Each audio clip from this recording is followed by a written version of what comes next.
Hello, pardon the voice, I'm currently suffering from an ear infection, but I've been told for a while that I should make an instructional video on how to bathe a cat. So, I got a cat here, a really old three-legged cat, who smells kind of bad, so we're going to give him a bath. Now, this is just a bath, not a flea bath, but I do know how to give flea baths, and I will give instructions on those. So I have a bathtub full of lukewarm water and a cup here, like a container that also has lukewarm water from the tub. I'm not going to turn on the tap because loud noises make everything worse. So I fill up the tub with as much water as possible, but not just like an inch of water or so, enough so I can dip my bowl in. And I have this, but I mainly use that for the dog. We've got shampoo, but in a pinch, Dawn will work, and Dawn is what you're supposed to use for flea baths. So I'm going to take my cat, and I'm going to grab him by the scruff of the neck, and I'm going to lower him into the bathtub. He's going to flip out. I'm going to hold him until he relaxes. He's really hard to scruff because he's a three-legged cat, and when they did his surgery to remove his leg, it kind of took some of his scruff with.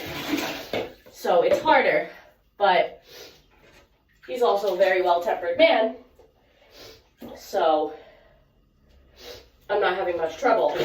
Now, if you know your cat's not going to do well, put a collar or harness on them so you have additional places to grab when inevitably the cat starts flipping out because it's wet. For him, I didn't put a collar on him because, as you can see by the fact he is quietly sitting here, and I can just kind of hold him, I can just gently put my hand around his neck, and he won't go anywhere. So, for a flea bath, what you want to do is you want to take some Dawn, you want to make a circle around their neck before you actually submerge them in the water, because then the fleas can't run to the cat's head. But for your regular bath, you can just put your soap all over cat in whatever order works best. Now,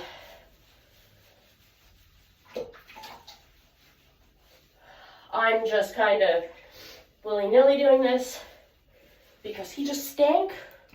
There's no, like, medical or whatever reason for me to be doing this. He just had an accident or two in the room he's staying in and smells like his own urine, and we don't want cats that smell like pee.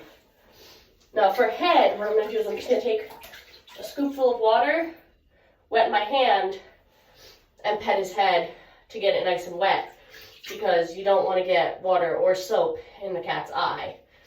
So because I trust him, I'm going to hold him by the chin so that I don't get any water in his eyeballs.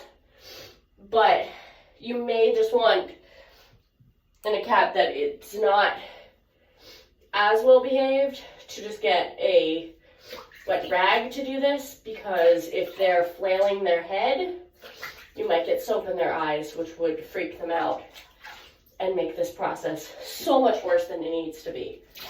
And now we just scoop, rinse, I know.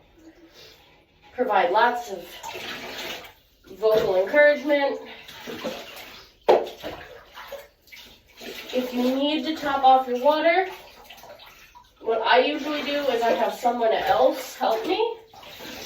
If I know I'm going to need to refill my water bucket or something, and they'll get it out of the sink because it's quieter and less stressful. And before you start the bath, get out a towel so that when you're done, like he's currently fully rinsed and fully washed, you can just let him go and hold the towel out. and they'll jump into the towel, so you can give them a rinse. I usually let them shake over there on the tile for a minute before I go over and scoop them up with the towel like this and give them some cuddles and rub them all over to make sure they're nice and damp but not soaking wet, because out of spite, as soon as you let him in the free house, he will crawl into whatever space you like to cuddle and get it soaking wet. So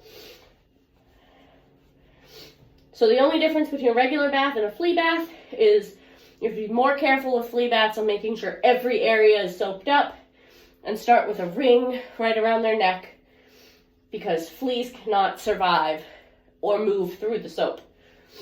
So, and then you have a clean cat. So, an angry cat, but a clean cat.